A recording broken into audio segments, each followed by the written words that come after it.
CAG 80 think tank. We have parents, we have students, we have teachers, we have board members, we have administrators.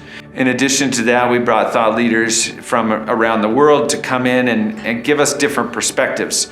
We want to really challenge the limits and the boundaries of what is possible at CAG. You have the responsibility and beautifully the capacity to make transformation. This is an institution that is in a position of strength. This is a good school. This is a really powerful community. But the world outside Guatemala and within Guatemala is changing far more rapidly than this model will enable kids to be successful. The community coming together somewhere is incredibly powerful.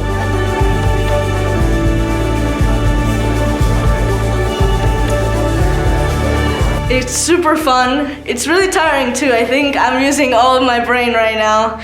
Looking at all these different perspectives and analyzing with different people, especially in our groups, and listening to others present and talk about how they envision their perfect school and how can we all grab those ideas and really make something that will not only be beneficial for us, but for kids in the future. And the system was built in an industrial time for them. This is mind-blowing. That's mind-blowing. That's mind-blowing. You are taking a hammer to systemic structures that have kept kids down forever. I truly value the impact education has on every population across this globe. Education opens doors for people, and without it, you have a huge disparity from haves and have-nots. What could the American School of Guatemala be in another 80 years? You're investing in the lives of the children that you teach, the families, the community. Right, that ripple effect moves forward. One of the big mistakes I've made is doing a lot of what and how and little why. And without the why, it's not anchored. And I don't have criteria against which to choose the what and the how. And teachers, myself and others, love hows. We know how to do things, and we want to do things. We're doers, right? We got a class on Monday morning, I need to do something. But I found, at least in my own practice, that understanding and arguing about the why is so important. So, and priorities too. I love that idea of keystone. But you got to choose them carefully, very carefully, because they anchor things, you know?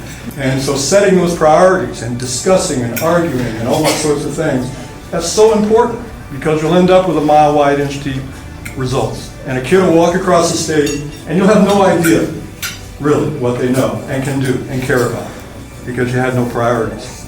For me, why always centers around the student, the kid that's growing up to become an adult. So the why is really about the students. You choose a topic you're interested in and that you actually want to learn.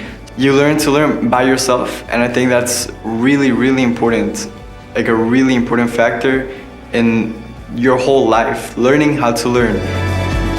Deep learning to me is how well we're understanding a concept and how we're really using it into our day-to-day lives. Outdoor learning is really good, and we need to know how to use AI for the better. You have to get the answer by yourself. You're gonna learn.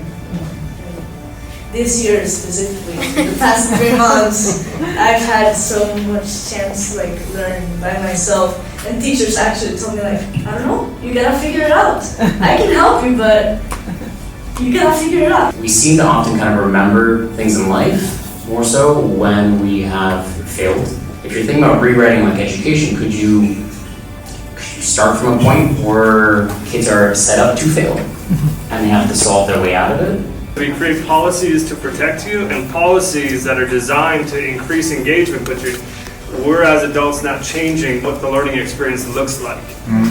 And so I think part of it is us wrestling with, we've implemented policies that are specifically designed to help you engage, but we're not doing a very good job Creating the experience. creating that experience. When you start answering their question with another question, that is frustration and that is anger because that's not what learning has looked like. You haven't incrementally built student capacity for that, it all falls apart. For so long, we are measuring the wrong things. We have been measuring the wrong things. You know, I've probably led 500 rooms around the world about what we want kids to know and be able to do. And we're not assessing any of those things. There's a huge disconnect with what we say matters and what we're actually assessing. We need to give them life skills. We focus more in social skills. And I think that's the base. That's what we are going to work throughout the year. And later on, they are going to get the academics. They are going to get the letters. They are going to know how to read, how to write. But the base is going to be social skills. That's going to prepare them for life. School is about how to learn.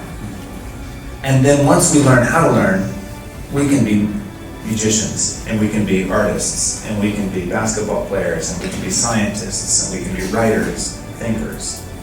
So how to learn is the core of all of this, and the way in which we get at it is through motivation, intrinsically. Sometimes it's extrinsically, right? Little carrot and stick, get basketball if you do school, those kinds of things, right?